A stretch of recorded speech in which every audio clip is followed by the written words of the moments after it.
How bad do you really want it? Are you willing to fight for it? Because there are people that are actively fighting their old identity in order to shape their new identity.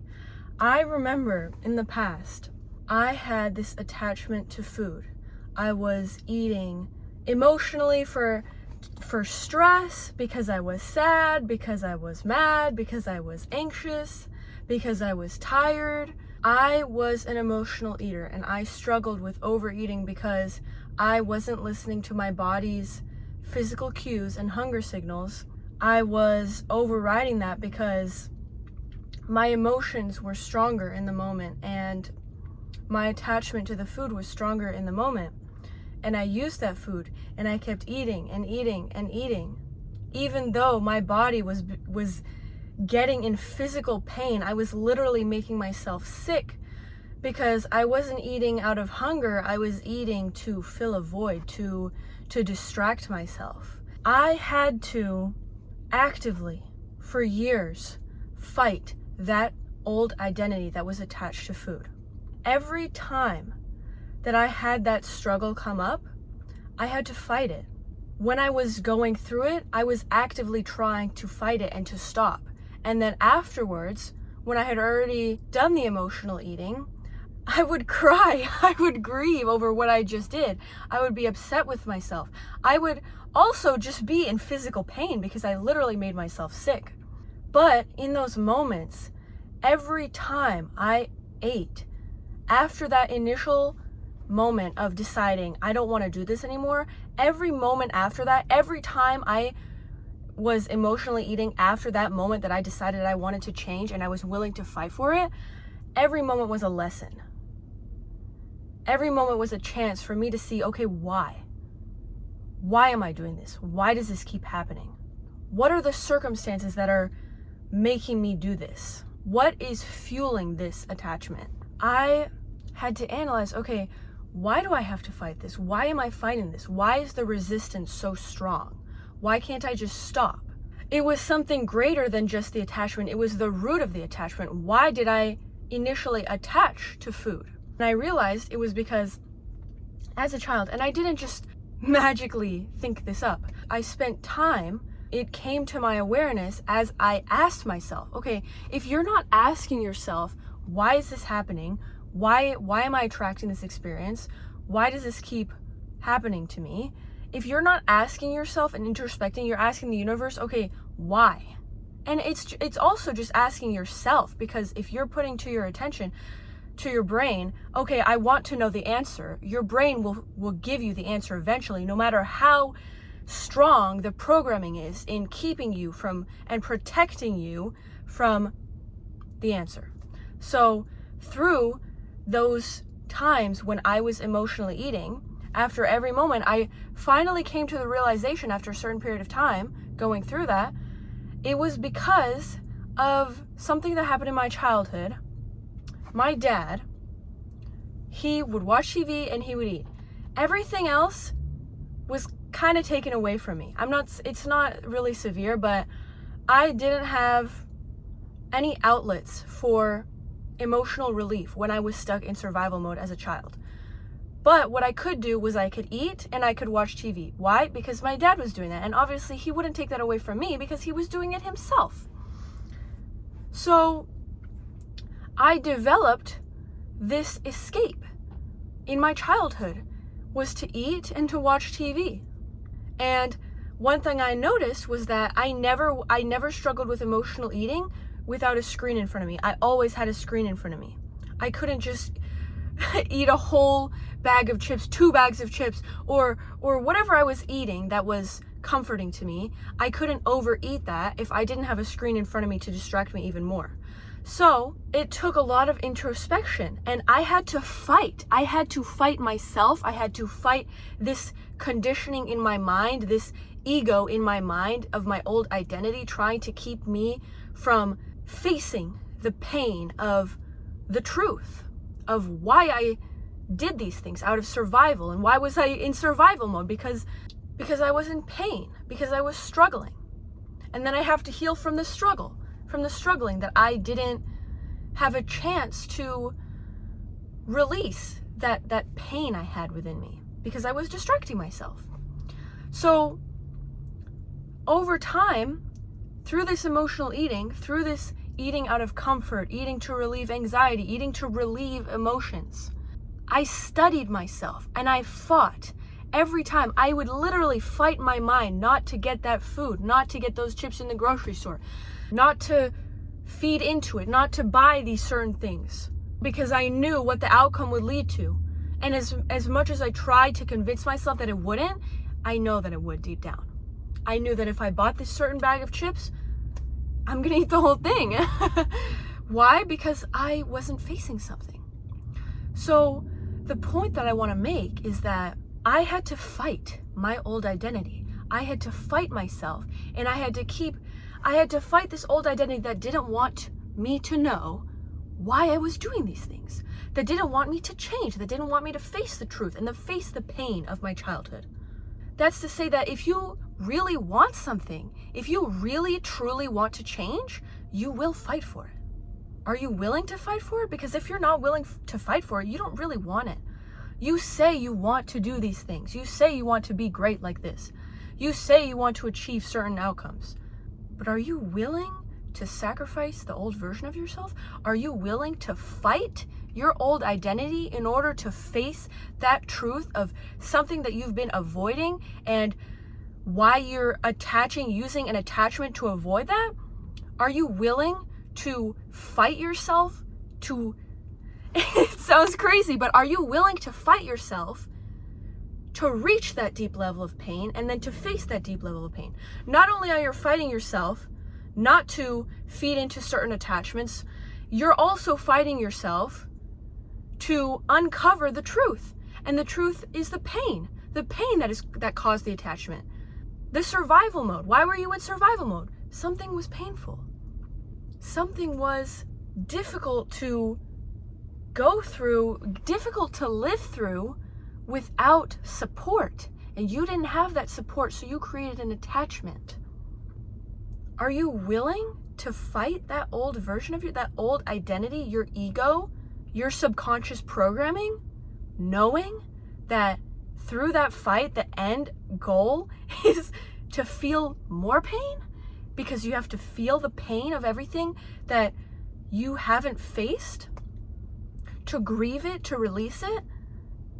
I don't know how many times I told myself, I want to stop overeating. I want to stop emotional eating.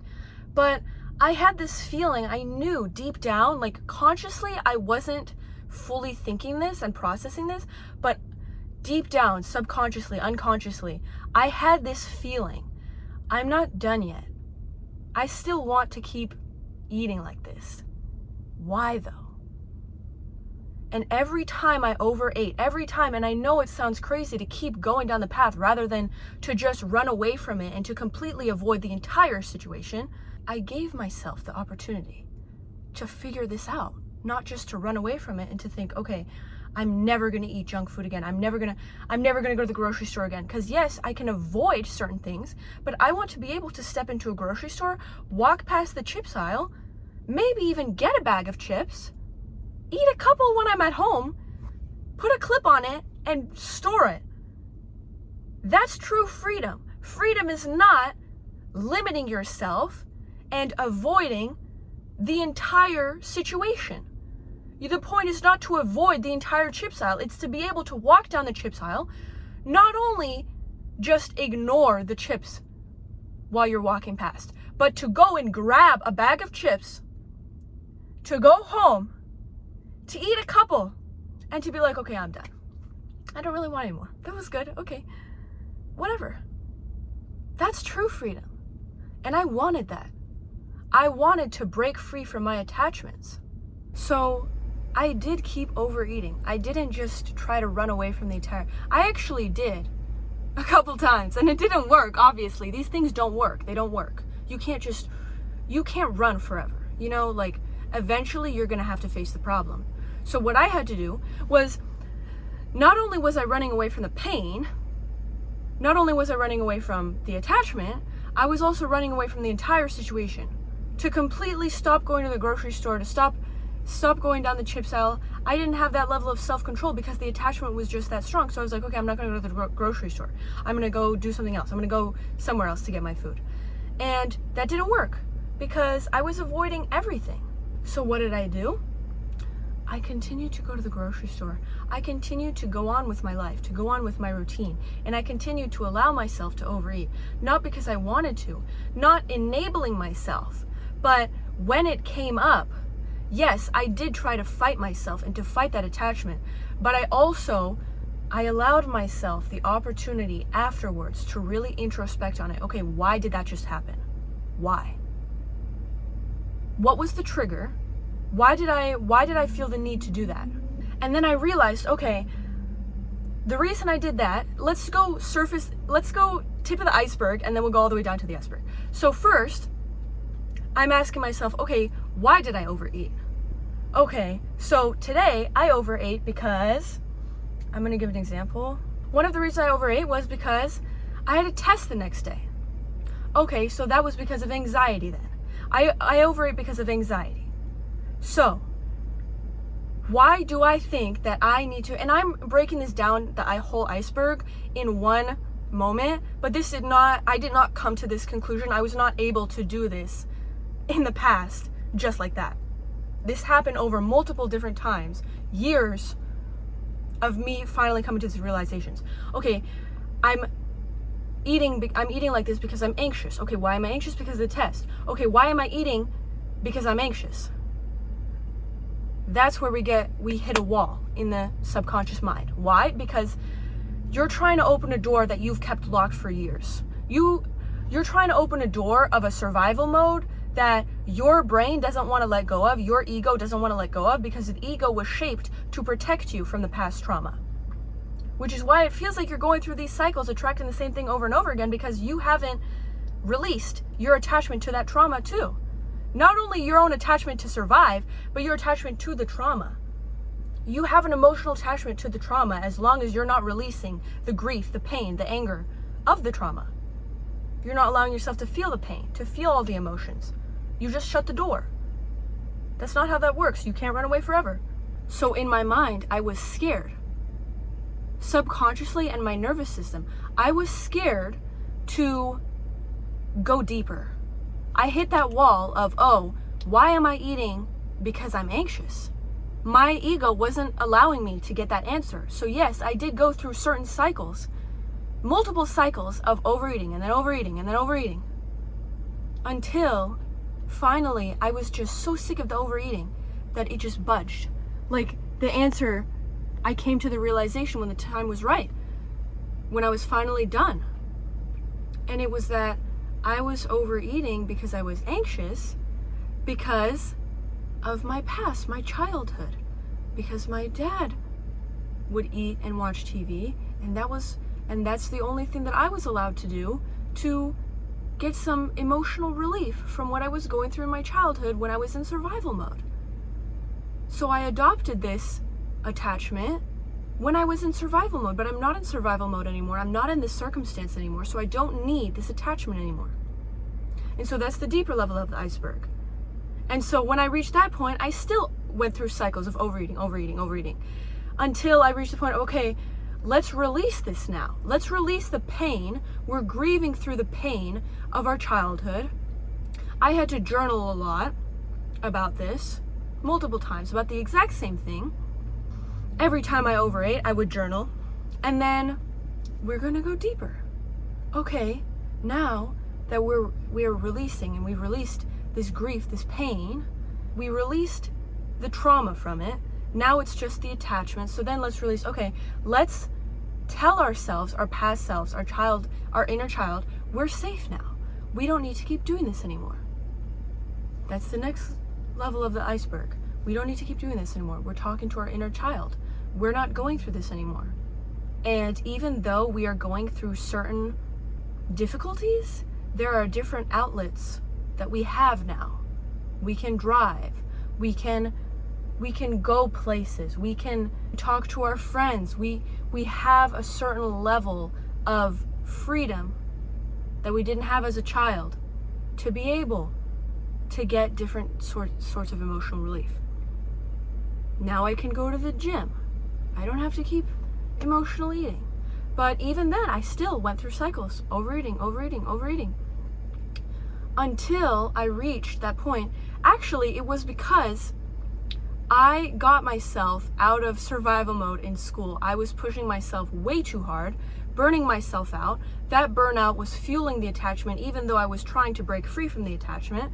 So then I reached a point, this is the bottom of the iceberg, where I was no longer voluntarily signing up for putting myself in survival mode in the current moment to keep that attachment alive.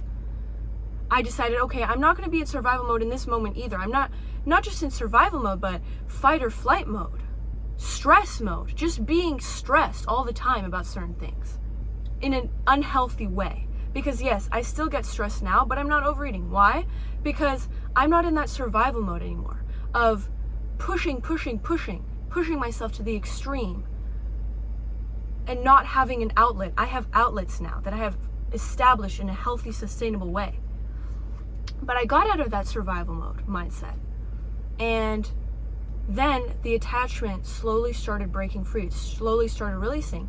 Because when you heal the trauma that is connected to the attachment, naturally the attachment doesn't really have a stronghold. It's like you have a tree, but then you pulled out the roots.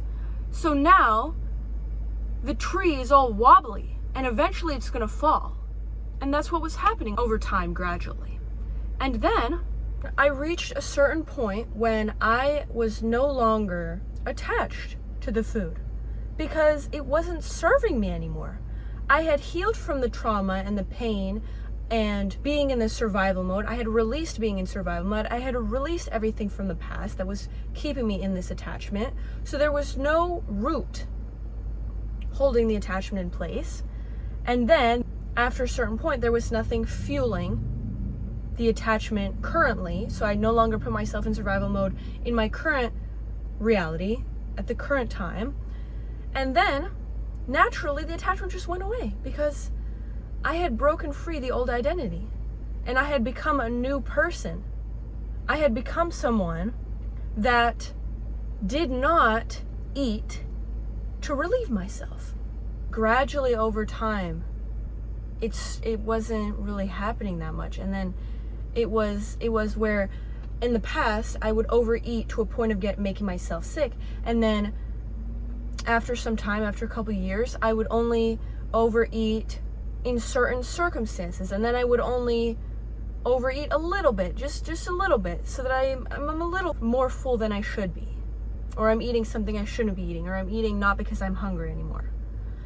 And then one day I woke up and it was gone. And it sounds crazy because I had been fighting it for basically my whole life, I guess. Well, I hadn't been fighting it my whole life, but I had been going through it my whole life and I had been fighting it for years. And then one day I wake up and it's gone. What? And that's when I found true peace and true freedom. Because after that point, I was able to go to the store, walk past the chips aisle, and not really want anything. I don't really want anything.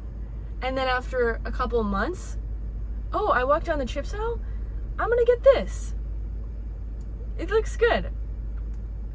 Like, if I want it, I'll get it. If I don't, I won't. I'm not buying anything like as a source of emotional fulfillment. If I don't want to eat chips, I'm not gonna eat chips. I'm thinking like a regular human being now that never had that attachment, never had that sort of struggle, which is insane because it feels like I just completely undid what used to be my backbone in life.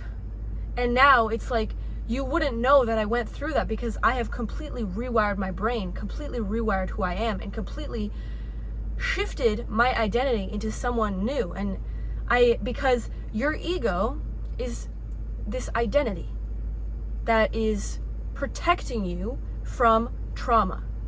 And when you don't face this trauma, you will continue going down the same cycle over and over again, attracting the same type of person over and over again, the same experience over and over again, because you're not facing that thing. You're not facing that pain, trauma, conditioning, limiting belief, attachment, etc. You're not facing the very thing that the ego is trying to protect you from. And the ego is operating subconsciously to protect you and to keep those doors closed. So if those doors are closed and you're not completely releasing yourself of the attachment to this trauma and to this pain and etc., then you are still going to attract similar experiences until you finally choose to face yourself. Because all those experiences that are the exact same, you're attracting the same person, the same circumstance, that's an opportunity for you to face yourself, to stop running from yourself. And when you decide to stop running from yourself, your ego is obviously going to try to fight you, because it's like, no, you're not safe. Look what happened last time. You don't want to do this.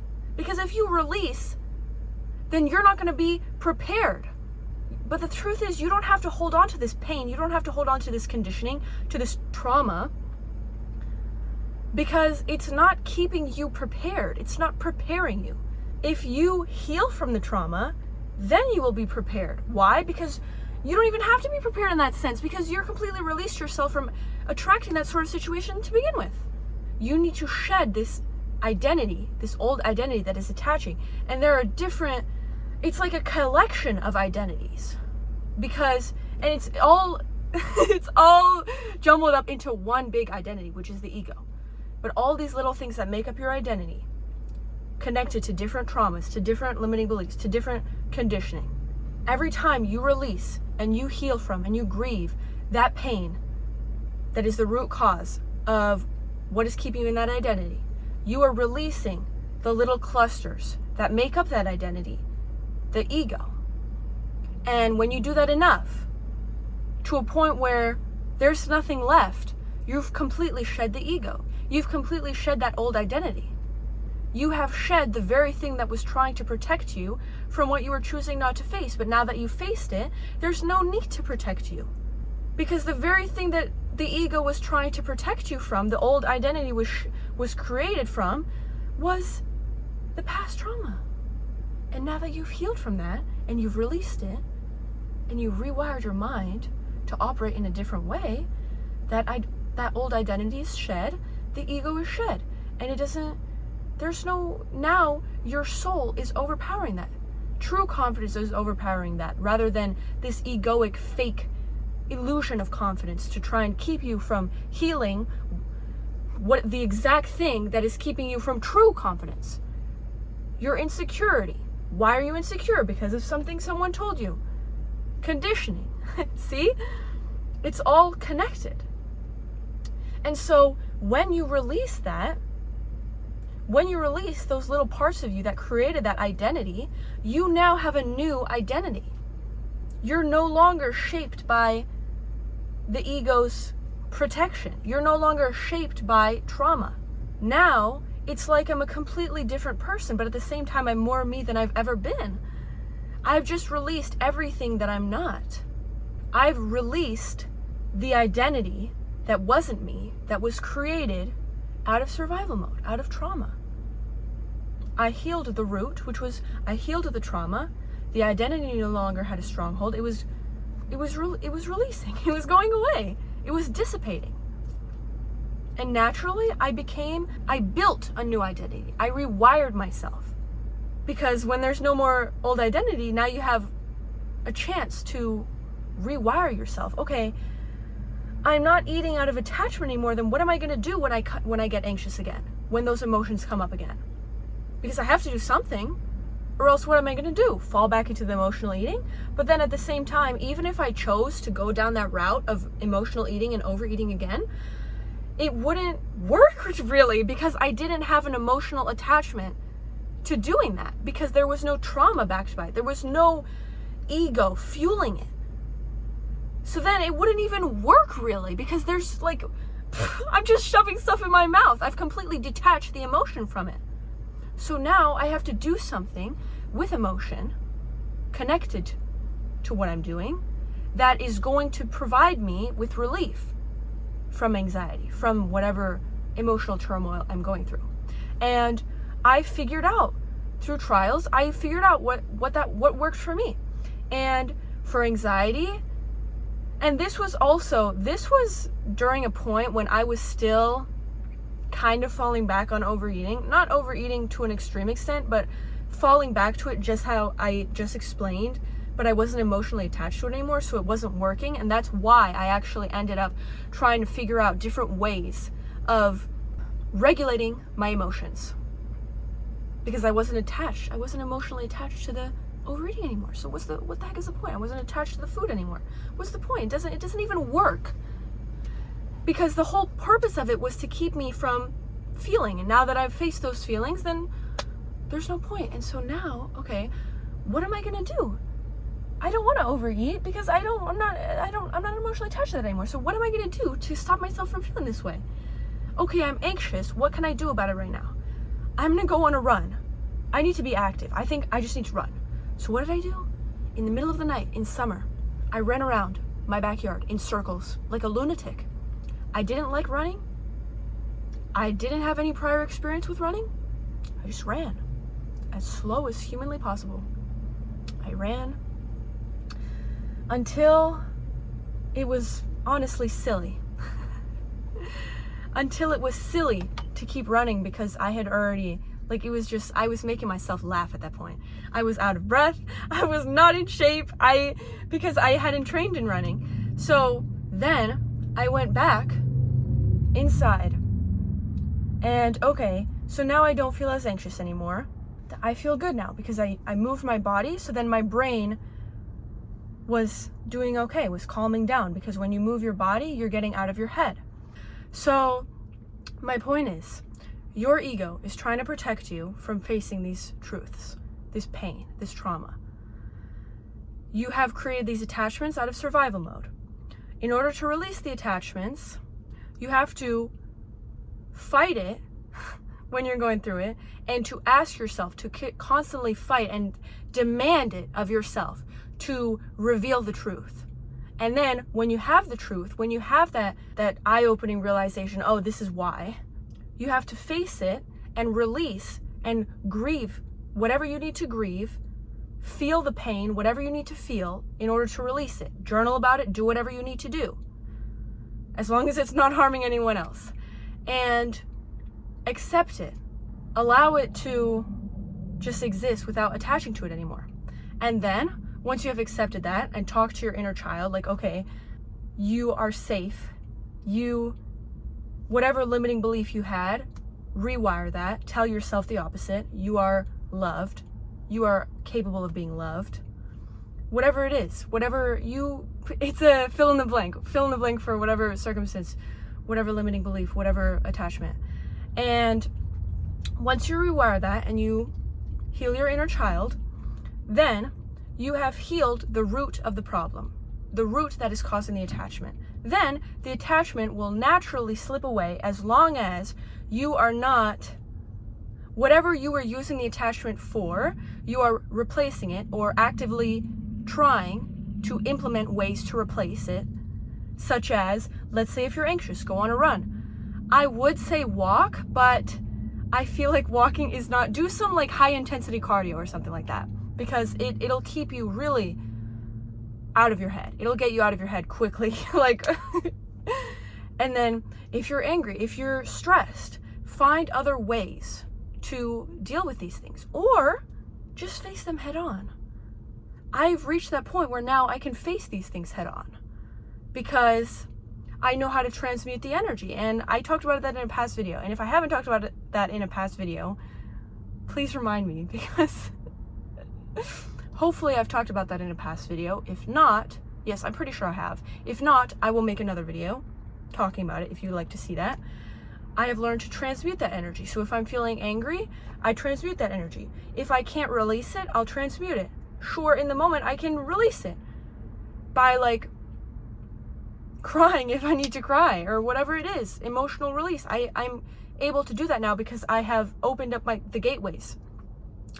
I don't have that mindset of keeping things pent up inside. I have opened the gateway. So now when I feel emotions, they come right out. They come up.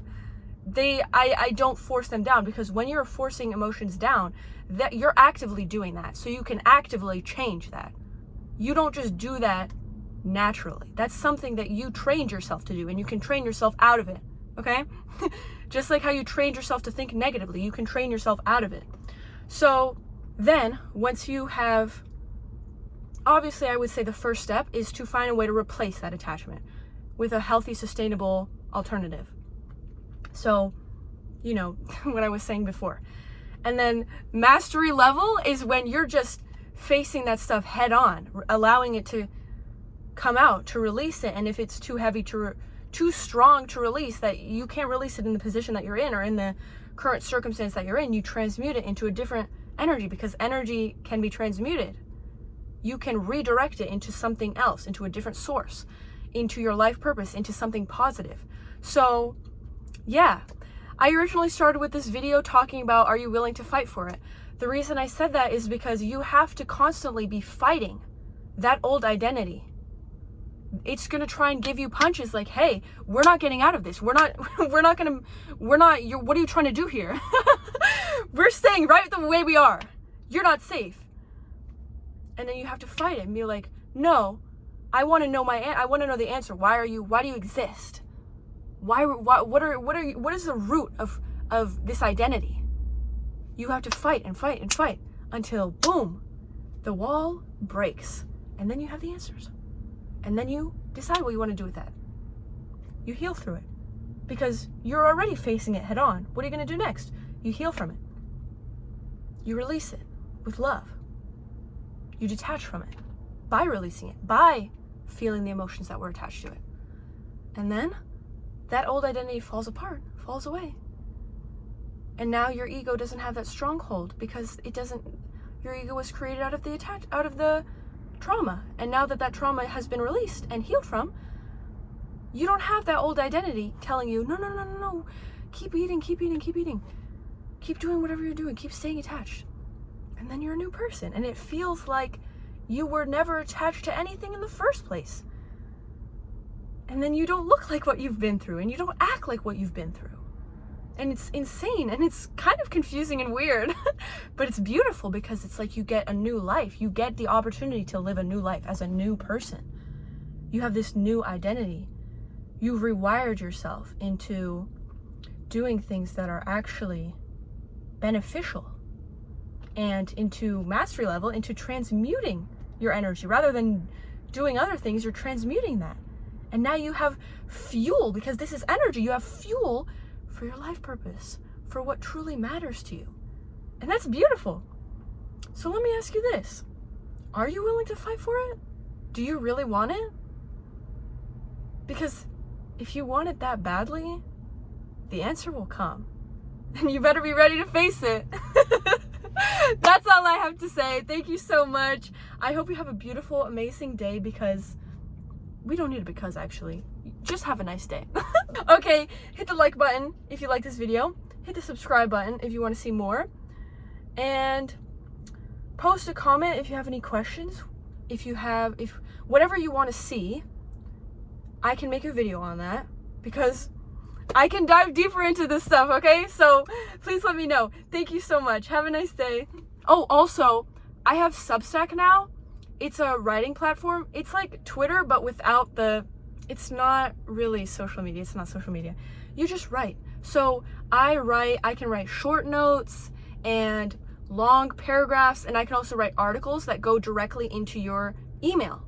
So they're little newsletters, which is really cute. I think that's so cute. And when you subscribe, it goes to your email. So whenever I write an article, long articles, we're talking long articles. I love writing, and I don't use AI to write. I like that other people can hear my voice through the writing. You can feel, and my writing is a little messy, but it's who I am. It's the real me. So I hope you like it. I hope you subscribe to the Substack too, because I'm trying to find alternative ways from social media to share what I know. And I know that some things are better in written form, and I do write a lot. So yeah, okay, have a nice day.